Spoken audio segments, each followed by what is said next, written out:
Coming at you live from New York. This is Spirit Matters, your daily Bhakti Center podcast. We are so glad you are here. Happy Monday, although you may not even be Monday by the time you're listening to this. Who knows?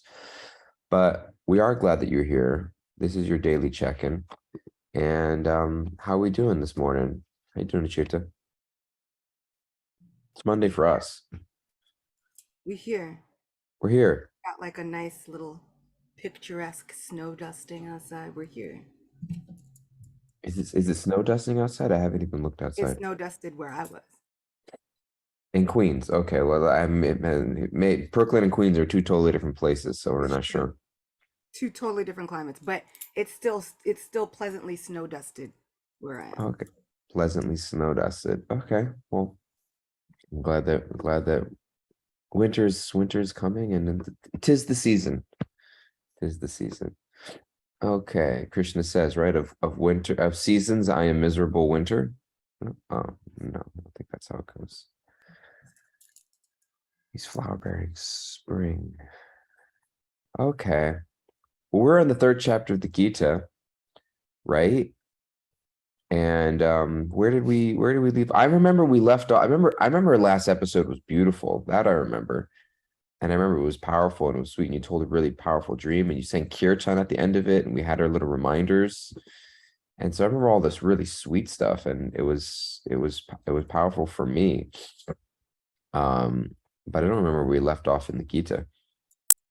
We left off around 313, so we're on Right, 314 now. right, right. We've been talking about this process of sacrifice and the idea of giving back and flexing that muscle of love, and that sometimes if we don't feel love, we perform the actions of love that invoke the experience of love in us.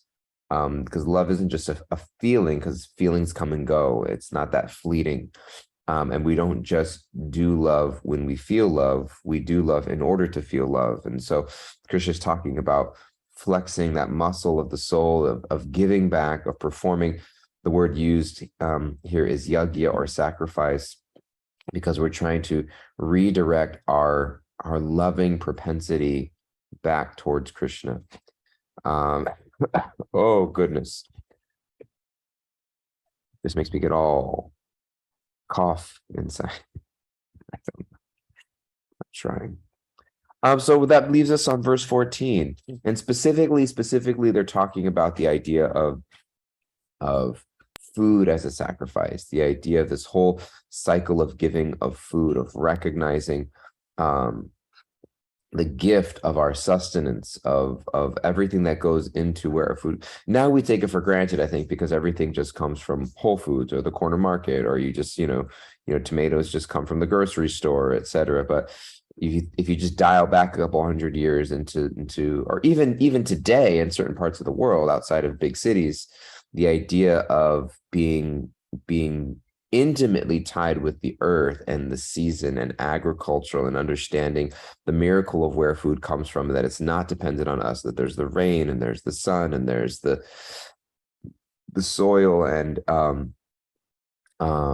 recognizing the gifts of the earth, and then feeling an impetus to offer that back, and recognize that I don't do it on my own. I'm not living only because of me, that there are forces greater than myself, which I am dependent on. And let me just simply recognize that. Right? Did I get it right? Absolutely. And these next few verses, really simply put, are exactly that. Just all of the things that go into making the earth work. And I Mm, think that sometimes it's really, really important for us to start like looking at, how like in depth this whole mechanism is. Like, like you start to think about somebody else's job, and that's always going to be their job is always way easier than your job. Their life is always way easier than your life. Like, they've got a whole situation settled that you have not yet figured out. And so Arjuna really is thinking, like, isn't everybody else's life easier? Like, I could just go figure out some sage's life to live and that would be fine. And Krishna now is kind of like going into, do you know what it takes to live anybody else's life, to live any life in general? It's like it takes sacrifices, and it takes people, and it takes teams of people to perform such sacrifices. It takes rain and grains and farms and agriculture and all this stuff. Because really, we start like looking at everybody else's situation, thinking, I could probably do that job. We become armchair referees and therapists and, you know, keyboard Mm. kshatriyas. I saw that recently and I thought Keyboard Kshatriyas. that was such a good one. I was like, I am going to keep that. Well, I think we become so disconnected to how things work, and I think especially in a social media age, we get, because I was just talking with somebody yesterday, because we're in our mid to late 30s. I'm officially in my late 30s. I'm no longer in the mid 30s. Just officially, fully, solidly situated in the late 30s.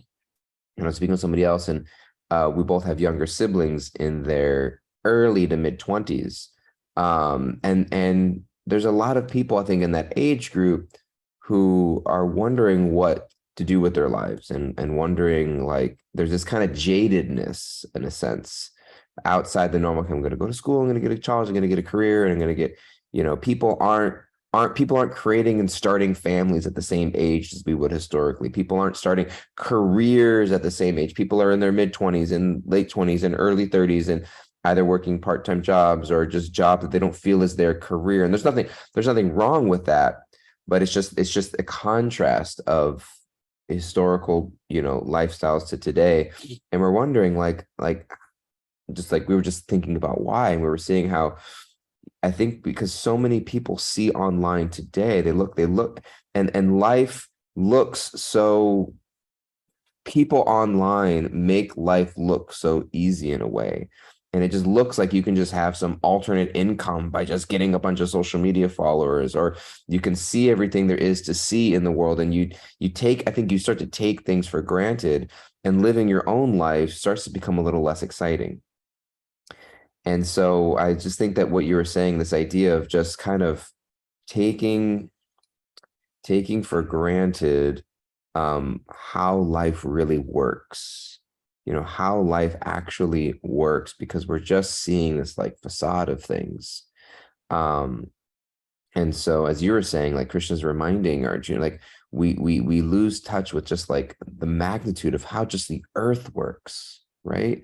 Just how daily, and we lose an appreciation for just like this, the simple things of how life, because everything's got to be grand, everything's got to be spectacular, everything's got to be new, and the first time to do it, everything's got to be impressive, everything's got to like wow people in the first 3 seconds. And like I started really, I start following these cartoon accounts, people that write cartoon accounts. And there was one um cartoon, it was a person sitting on the couch, and the other person was about to walk out the door, and the one person was waiting for the other person, like, come on, we're going out together. And the person on the couch was sitting looking at their phone and saying, hold on, I just need to check my self-worth. you know And so I think that,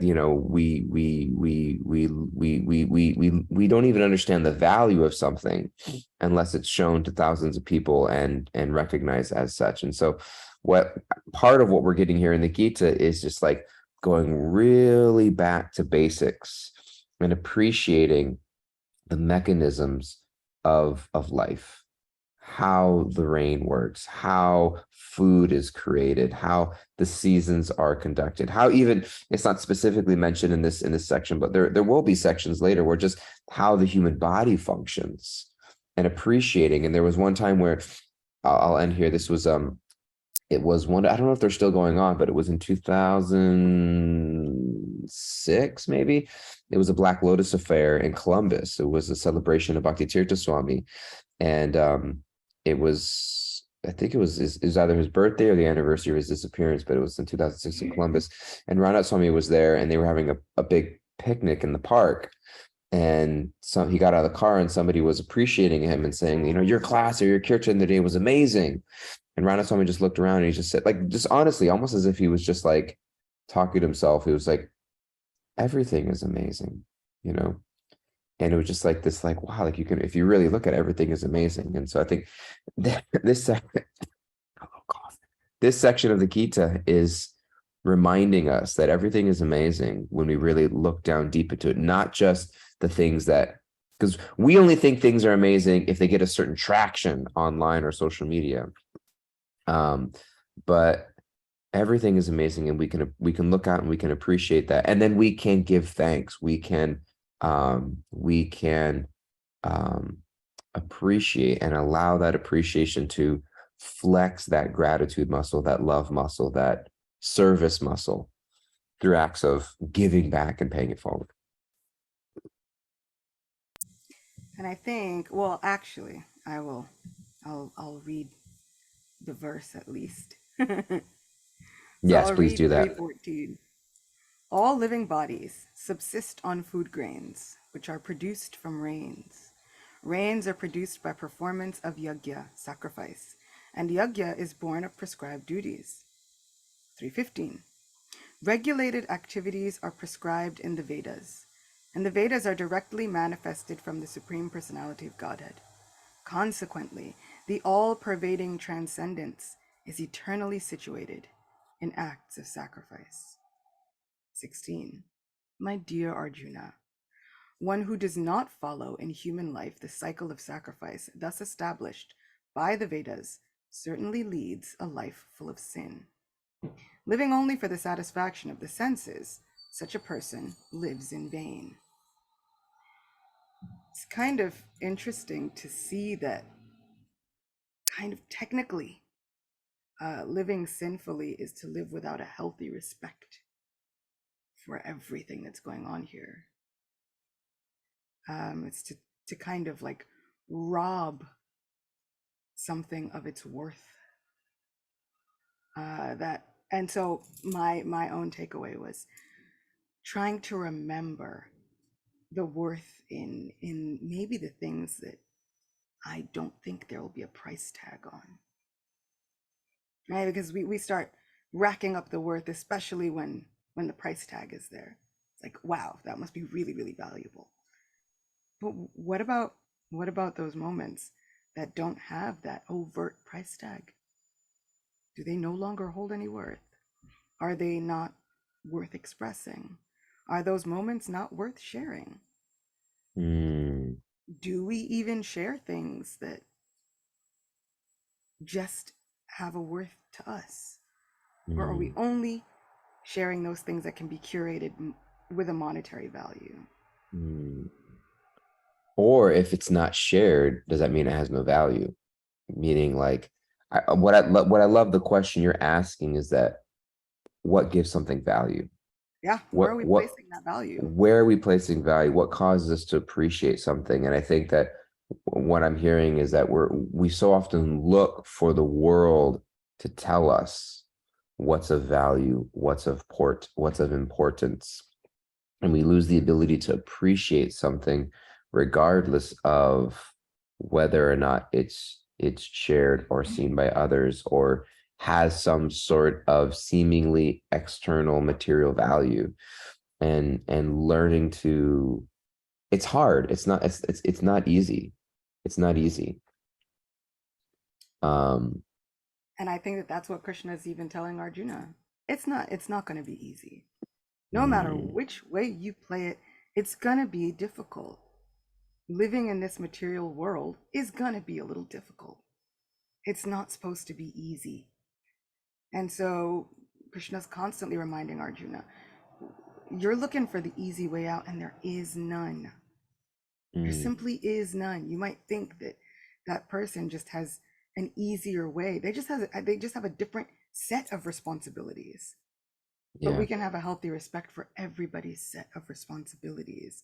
Mm, We can often think about the responsibilities on our own plate without thinking of everybody else's responsibilities, what they're going through in their day, what they're handling in their day, what they're overcoming in their day. And last week, you were really focused on really understanding that everybody is going through a universe of things. Mm, And everybody is that star player, right? Everybody is the main character, hopefully. mm, And here it's about now, yes, we've acknowledged that everybody's gonna have that universe that they're dealing with. Now let's have a healthy appreciation for it.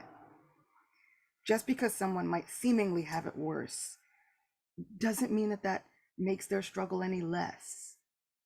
We can have an appreciation for what others are going through, even though there are struggles that seem far worse. There are going to be obstacles that seem much bigger to overcome. But everybody's dealing with their own version of responsibility, mm. their own version of accountability, their own version of just trying to make it through this material world. And it doesn't take anything away from us to have a healthy respect for what someone else is going through or the work that it may have taken to get them to a particular place.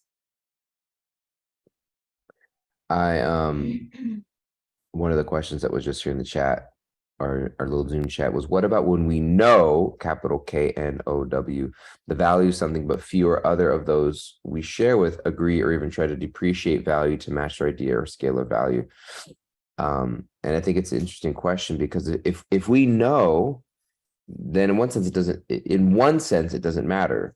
Like the question is, well, what about that? Well, why do you need to do anything? Is I don't see if we know something and other people that we share with, you know, don't agree, they don't need to agree because we know. And I think also that it begs the question of, and this is, and I'm not speaking directly to this person, I'm just broadening it out because I think we all experience that, you know. And I think this happens in a lot of, this is where we get religious fanaticism from. We claim to know something, but then I need other people to also feel and live the same way. And it questions, how deeply do I know something? Or am I needing other people to validate and see it for me in order for it actually to be true for me? And if I haven't convinced you that what I'm doing is the absolute only right way, your way has to be wrong because there can't be two right ways. There can't Otherwise, be what do I really know?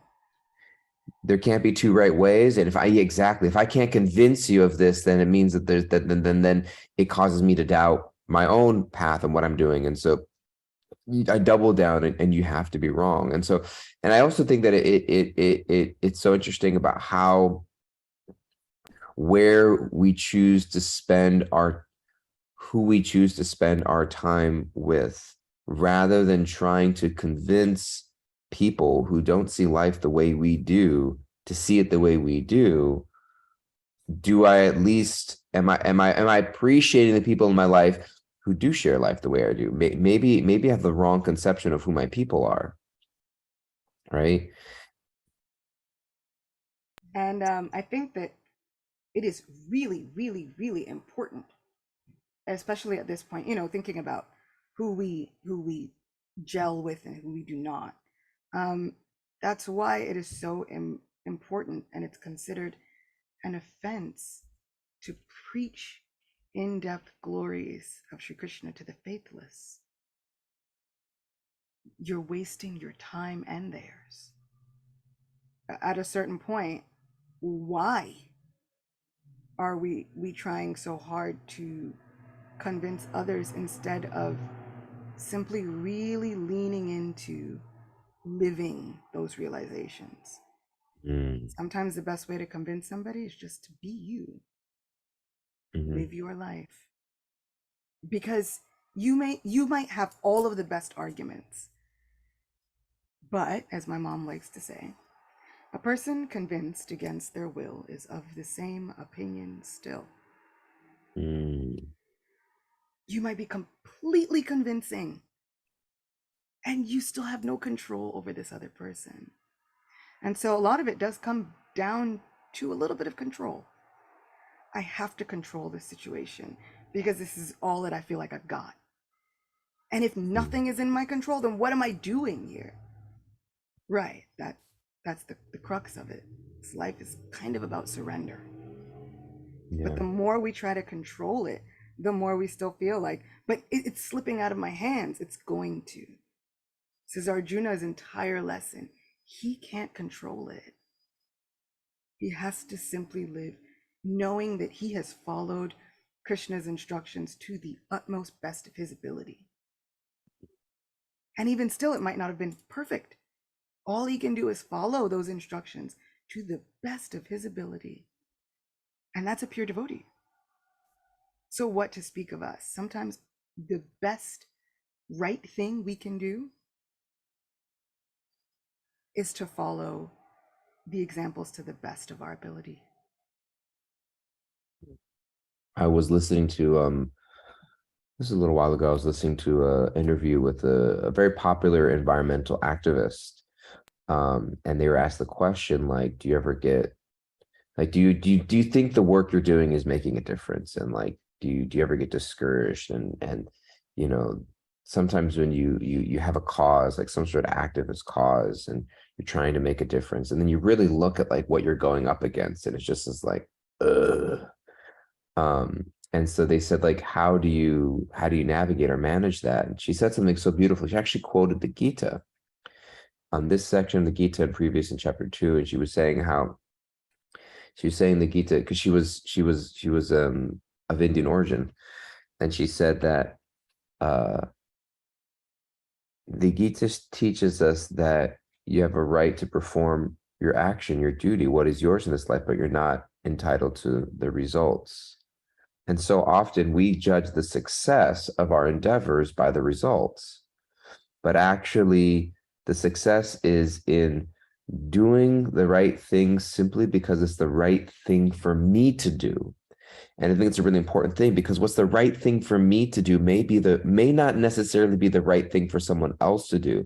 And I think that the right thing for me to do is the same thing that everyone needs to start doing. And so I start doing it, but then I think, wait a minute, everyone else needs to be doing the exact same right thing as me, realizing, no, no, no, no, no.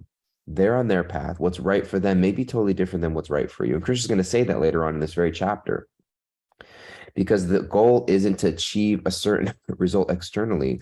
The goal is that you're just supposed to live the life that's laid out for you. Do the right thing just simply because it's the right thing for you to do, regardless of the outcome, regardless of the likes and the followers and the impact, etc. And what Krishna is so much urging Arjuna to do is that there's an internal reward for that, and to pay attention to that, and to pay attention to, because what Arjuna started is fear, doubt, insecurity, anxiety, disconnection, depression. And so Arjuna is speaking to, how do I find higher connection? This path of yoga, the path of connecting me to something higher than myself, back to source. And so I think that what you were speaking of, Achyuta, was just doing the right thing that for me, regardless of the outcome, and not feeling like everyone else needs to be doing the same thing, and just really taking the time for that reflection of removing myself from needing or expecting some sort of judging myself by the external result. And I love what you said, I'm just doing what I'm supposed to be doing to the best of my ability. There's so much success in the endeavor. Krishna speaks about it so many times, and he uses the word endeavor. In this endeavor, there's no loss or diminution, right? So many times he uses this endeavor. Those who just offer their hearts to me through their determination, they're already perfected. There's so much success in the endeavor. And to be honest, if we were really judging by the results, we wouldn't like it either way. If we succeed and we do the same right thing that everyone else is doing, we start to feel like, but if everybody's doing this right thing, then I'm just going to blend in. God's never going to notice me. What helps me to distinguish myself from anybody else doing the next right thing? If we do the right thing simply for us alone, seemingly, then we have the anxiety of feeling like, is this right if I'm the only one doing it? There's so much success in the endeavor.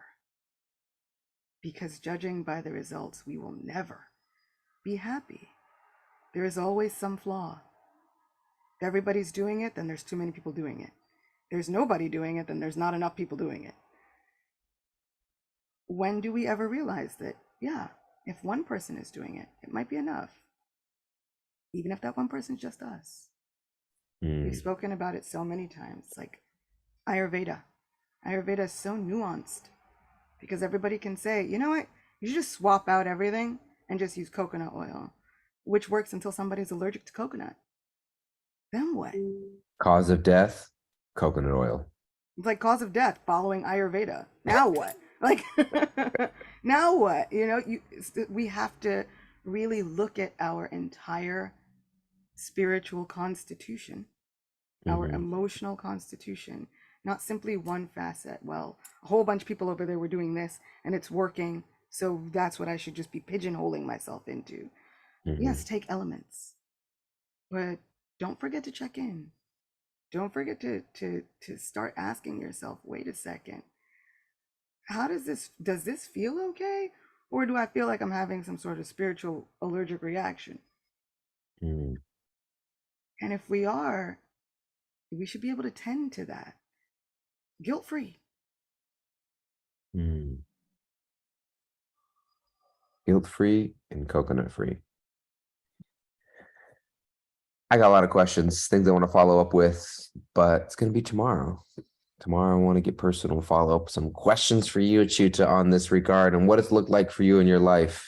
I'm going to dive in there, but we're fresh out of time today. We return to Kimberly for some of our takeaways. Yes, Paul Davies telling me to make notes. I'm going to make notes what I need to follow up with tomorrow because I never remember. What do you got for us, Kimberly? Thank you. Today we're taking away that everything is amazing. Appreciate the simple things and mechanisms of life. To remember the worth of things there's no price tag on. Having a healthy respect for everyone's set of responsibilities. And there's an internal reward for doing the right thing for ourselves, regardless of the outcome. There's so much success in the endeavor. Beautiful, beautiful. Closing word, Achyuta. I kind of like that first one. You know, what would my day look like if I resolved to remind myself, you know what? I did the best that I could. And so I can allow today to be amazing. Always kind of like looking at what I could have done better, taking stock of like where I can improve. What if I just allowed the day to be amazing? Understanding that, okay, this day I did the best I could. On Friday, His Holiness Indrajuma Swami was at the Bhakti Center for Program, and it was the day of the quarterfinals of the World Cup. And so 2 teams lost, Brazil and the Netherlands. And Mars said, today's a very sad day for everyone in Brazil and the Netherlands. And he said, today's a very great day for everyone in Krishna consciousness. That's funny. And so I think that I appreciate that.